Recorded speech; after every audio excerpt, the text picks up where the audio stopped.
You know what? To tell the truth and speak in an honesty way, I always knew Jalen Milroe was not a quarterback.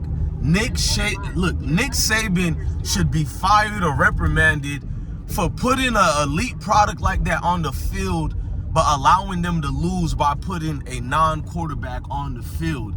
That's so unfair to the Alabama football team. You got first-round talent, all the above, except the offensive line. I'll say two things are the weakest point of the Alabama football team this year. They got a trash offensive line, and they don't got a quarterback. They got a elite running back playing quarterback. And I'm not one to say that about certain quarterbacks who look like me. I never called them that, but you can't dispute it, bro. Jalen Milroe is a running back playing quarterback. This man is scared to throw the passes.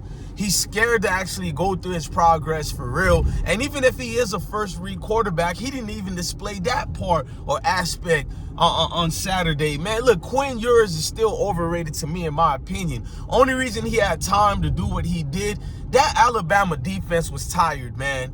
They have to keep coming back over and over for those 3 and outs that the offense kept producing. Let's be honest here, man.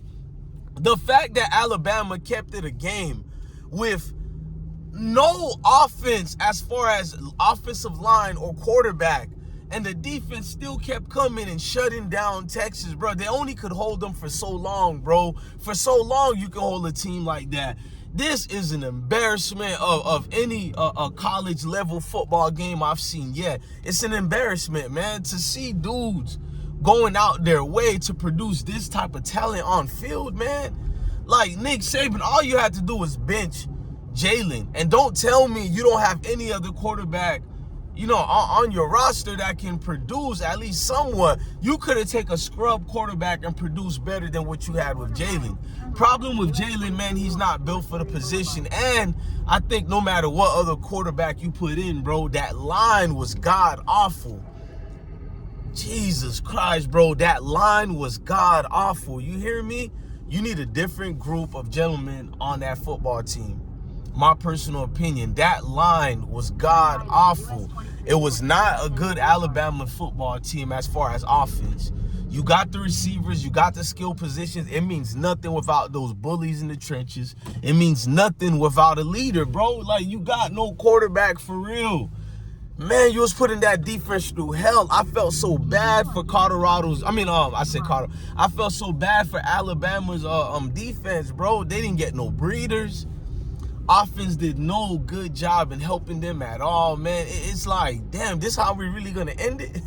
We're gonna end a victorious franchise, a victorious legacy such as Alabama with Jalen Milroe. All right, man, so be it. Nick Saban is so stubborn. I know he wanted to prove his naysayers wrong, his doubters wrong, so he was not gonna put no other quarterback in the game. But I'm here to tell you, you started that freshman Proctor. I know he's like 6'8". He's the #1 ranked player or whatever, man. He ain't it, man. He's gonna need at least another year or so, man. He ain't it to be starting right now. He got played with the whole time during that positional breakdown. Defenders was going all through him. He's like cotton jelly soft, man. Like, what is this, bro? This is what Nick Saban is producing on the field in 2023. So, I mean, I got to give credit where credit is due, man. I don't want to be a hater like that. I just don't believe in the Texas football team. They barely beat a team with no quarterback, and they couldn't do better than what they did. They were being pushed to the limits. I can imagine when they play Wyoming, they better watch it because Wyoming is undefeated for a reason.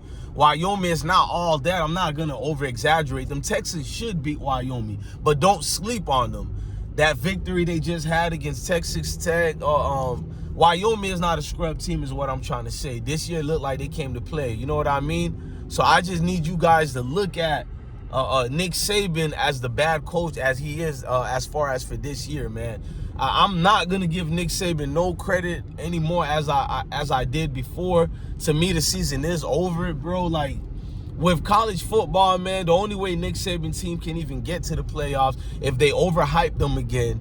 And Nick Saban and them would have to win all their games and win the SEC championship. And even with that, I still don't have hope of them boys doing that, man. Look, man, shout out the Texas football team. I guess a win is a win. And we get it. A win is a win, man. But Jesus Christ, bro, that was god-awful quarterbacking I've seen in my life. God-awful offensive blocking I've seen in my life. Two things you can't fix during the season is your offensive line and your quarterback. So I guess the season really is over for Alabama. This won't be their only loss. I predict them 4 more losses of the year. And for an Alabama team, that's damn near the whole season loss. So, man, y'all have a blessed day. I'm DJ Bless One. Love your family, love your kids, and definitely stay blessed.